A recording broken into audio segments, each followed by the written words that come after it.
वैसे तो हम लोग वही करते हैं जो हमारे पूर्वज करते थे या जो हमारे भगवान करते थे, मगर क्या आपको पता है उनके भी इस कार्य में कुछ ना कुछ कारण छिपा होता था।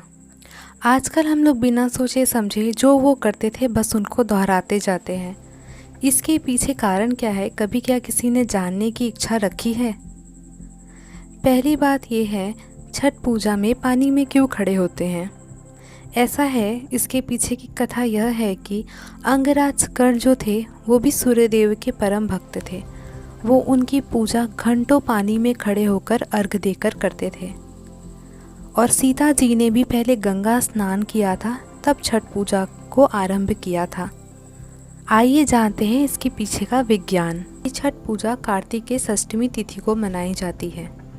इस दिन धरती के दक्षिणी गोलार्ध में सूर्य रहता है और पैरा बैगनी किरण, जिसको अल्ट्रावायलेट रेस कहते हैं, वह अधिक से ज़्यादा मात्रा में एकत्रित हो जाता है, जो कि हमारी आँखों, पेट और चमड़े के लिए सबसे ज़्यादा हानिकारक माना जाता है। यही कारण है कि अर्घ देते वक्त हम आधे जल में डूबे हुए रहते हैं, जो कि हमारे शरीर को पूरी तरह से ठंडा करता है। और जब जब हम अर्घ देते हैं तब तब सूर्य की किरणें वापस पानी से टकराकर हमारी आँखों तक आती है, जिससे कई आँखों की बीमारियां भी दूर हो जाती है।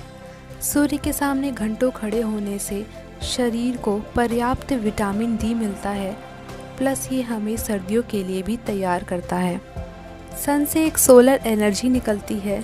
सन की किरणों को हम लोग कहते हैं सोलर बायो इलेक्ट्रिसिटी, जो कि इंसान के जीवन में उसको काम करने के लिए बहुत ज़्यादा ज़रूरी है। सूर्य की किरणों से हार्मफुल बैक्टीरिया जितने भी होते हैं, हानिकारक कीटाणु, वो मर जाते हैं। और यहाँ पर आप छठ में देखेंगे कि सूर्य अस्त और सूर्य उदय में इनकी पूजा उपासना का अधिक महत्व है।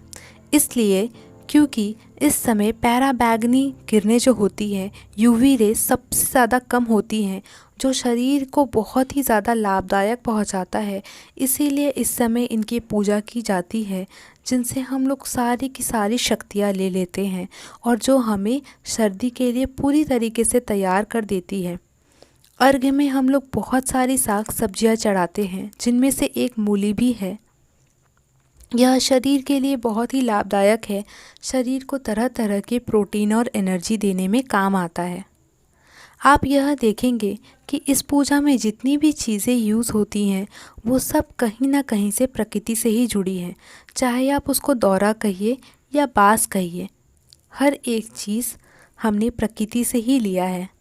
तो यह पूजा का बहुत बहुत महत्व है।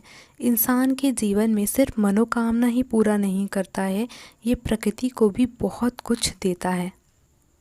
ऐसे और वीडियोस देखने के लिए मेरे चैनल के प्लेलिस्ट में जाइए, वहाँ पे इन्फॉर्मेशन में जाकर आप बहुत सारे वीडियो देख सकते हैं।